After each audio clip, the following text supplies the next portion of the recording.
네, 1, 2월 기본 이론반 강의 시작하겠습니다. 본격적인 수업에 앞서서 강의 어떻게 진행되는지 간략하게 계획서 살펴보고 가실게요.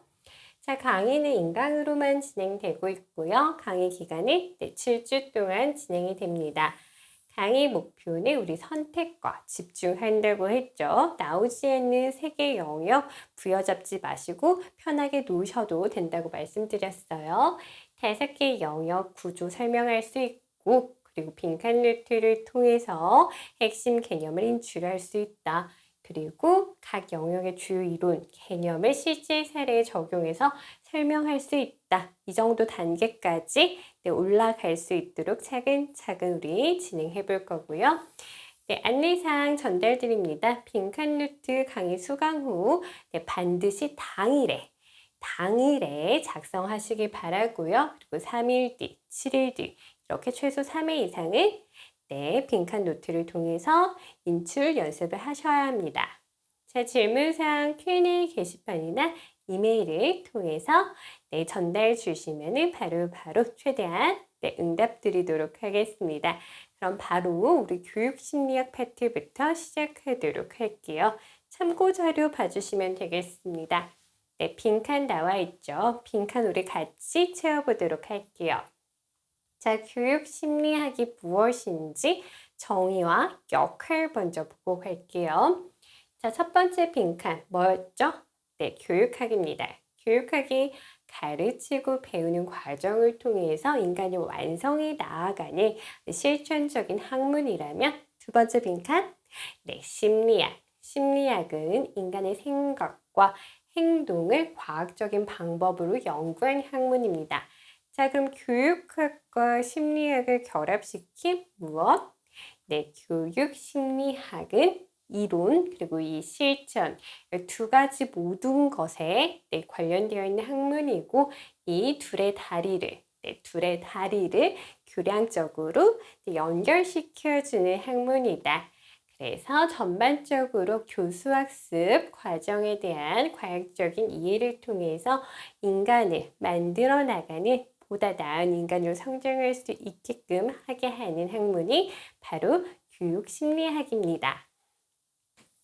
그럼 우리가 왜 교육심리학을 배워야 되고 교육학 문제에서는 교육심리학을 다루는지 그 역할을 살펴볼게요. 우리 교육 현장에서 앞으로 교육 현장에서 만나게 될 다양한 학습자들이 많죠. 수업을 거부한 아이도 있고 공격적이고 적대적인 아이, 여러 아이들이 다양한 유형의 학습자들을 만나게 됩니다. 근데 우리가 유능한 교사라면 이런 학습자들을 잘 다루고 그래서 더 학습자들이 전인적으로 성장할 수 있도록 우리가 지원을 해야겠죠.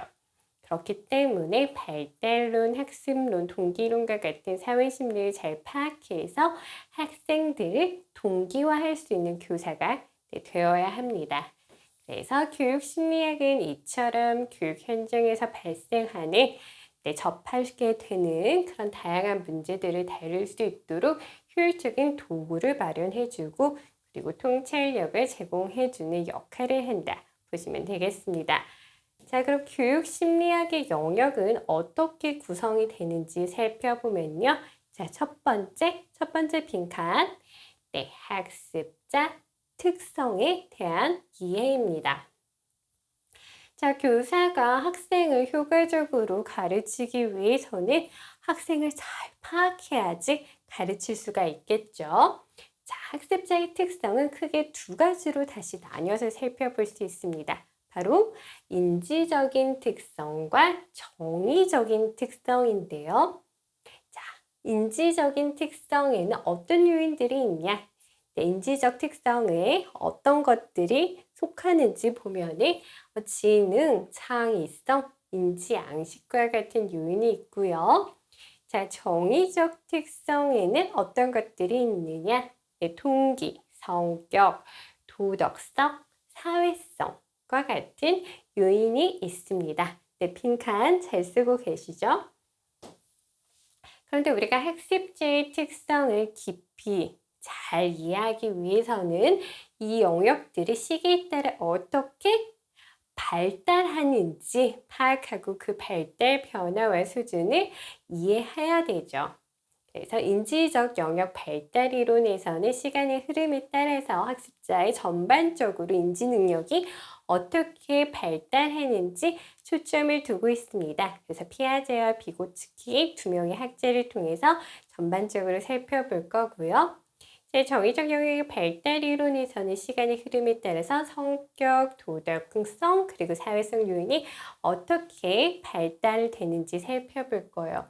그런데 우리 동기 요인이 시간적인 발달보다는 지금 이 순간에 어떻게 하면 학습자를 동기화해서 목표를 설정하게 하고 그 목표를 도달할 수 있게 하는지에 초점을 두고 있습니다.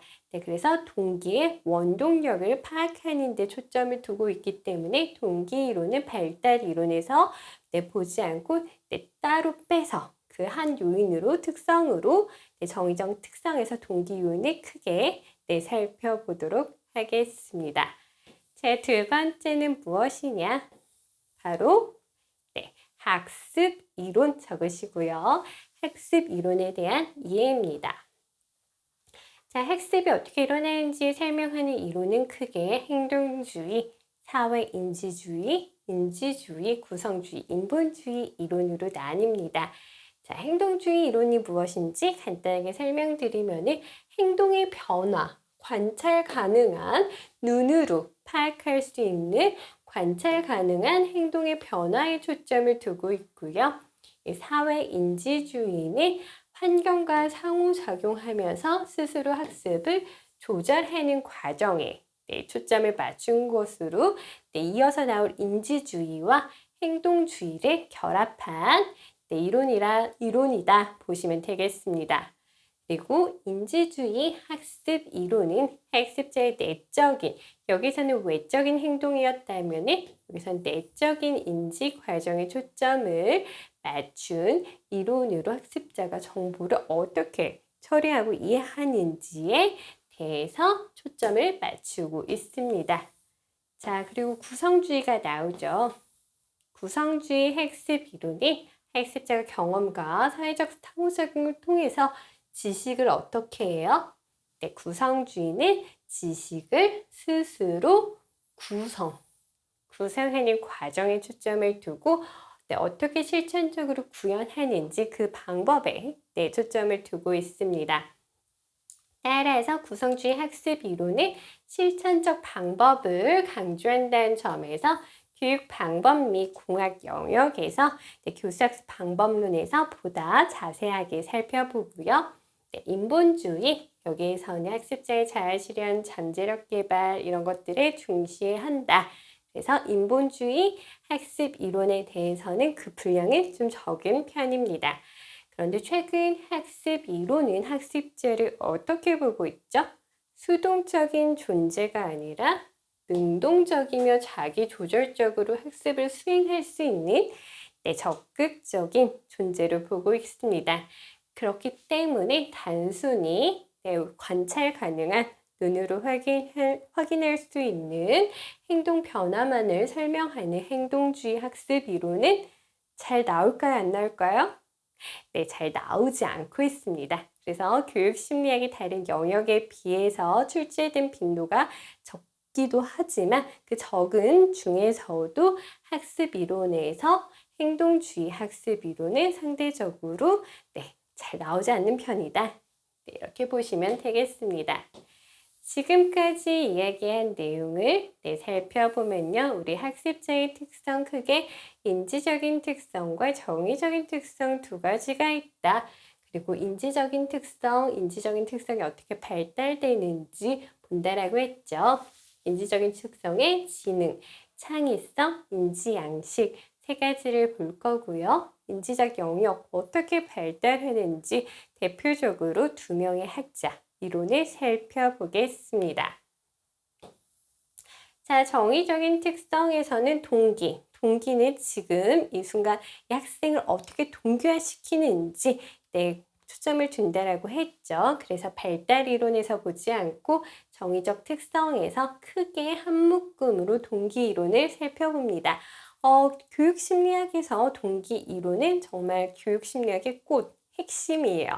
그래서 이 7가지 이론 살펴볼 거고요. 그리고 정의적 영역 발달 이론에서는 성격에선 2명의 학자, 도덕성, 사회성 이렇게 살펴보도록 하겠습니다. 학습 이론 우리 여기 행동주의, 사회, 인지학습 이론, 그리고 인지주의, 그리고 구성주의는 교수학습, 교육 방법 및 공학에서 교수학습 이론에서 구체적으로 그 방법론에 대해서 배운다라고 했죠. 그래서 인지주의, 또 인본주의 쪽은 분량이 적다. 그래서 핵심은 학습 이론에서도 핵심은 바로 사회인지 학습 이론과 그리고 인지주의 학습 이론이다. 이렇게 쭉 개괄적으로 우리가 무엇을 공부할 것인지 앞서 살펴본 내용을 표로 한번 정리해 보았고요. 교육심리학이 어떻게 기출되었는지 한번 문제까지 파악해 보고 수업 들어가도록 하겠습니다. 자, 2016년도 보시면은 개념 한 가지라고 나와 있죠. 개념 중심의 문제가 출제되었다.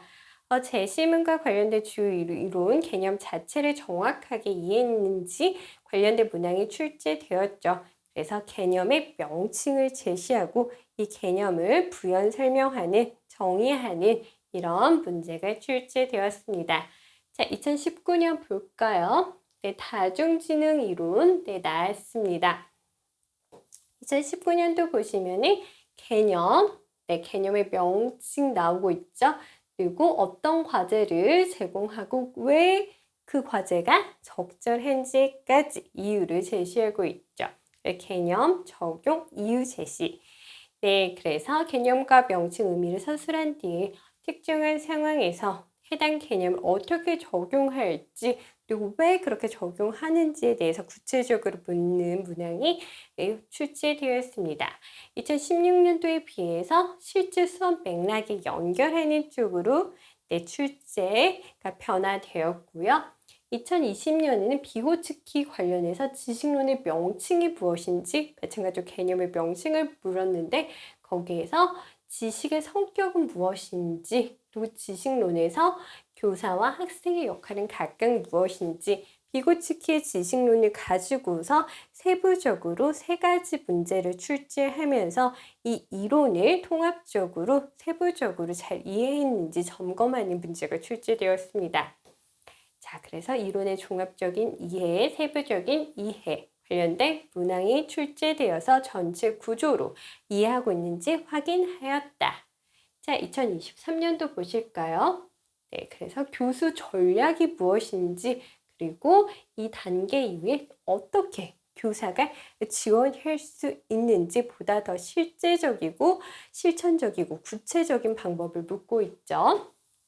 그래서 2023년에는 실천 중심의 교수 전략 및 지원 방안이 출제되었다. 그래서 단순하게 개념 암기를 넘어서 교사가 실제 수업에서 어떤 교수 전략을 사용해야 되는지 그리고 학습자를 어떻게 지원해야 되는지에 대한 어떤 문항, 바로 실천적인 문항이 출제되었고 이런 실천적인 문항은 이 이후에도 계속해서 출제되고 있는 추세입니다. 그래서 이전에도 말씀드렸지만 최대한 학교 현장에 적용할 수 있는 사례를 교재에 많이 기재했고요.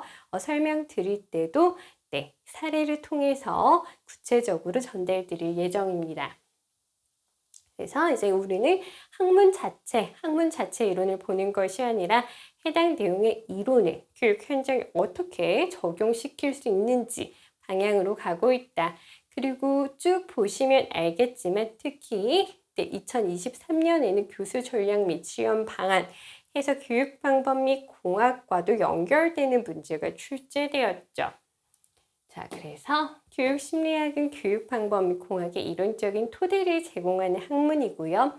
그리고 교육 방법 및 공학은 이 교육심리학을 토대로 구체적으로 실현하는, 실천하는 학문입니다. 그래서 이 2가지가 별개가 아니라 연계해서 네, 사고하는 것이 중요합니다. 그래서 교육 심리학 할 때 교육 방법 및 공학, 이 이론을 어떻게 교실 현장에서 적용하면 좋을지 교수 전략, 지원 방안 항상 네, 염두에 두시면서 공부하면 네, 되겠습니다. 네, 여기까지 보시고 이제 교재로 바로 넘어가도록 하겠습니다.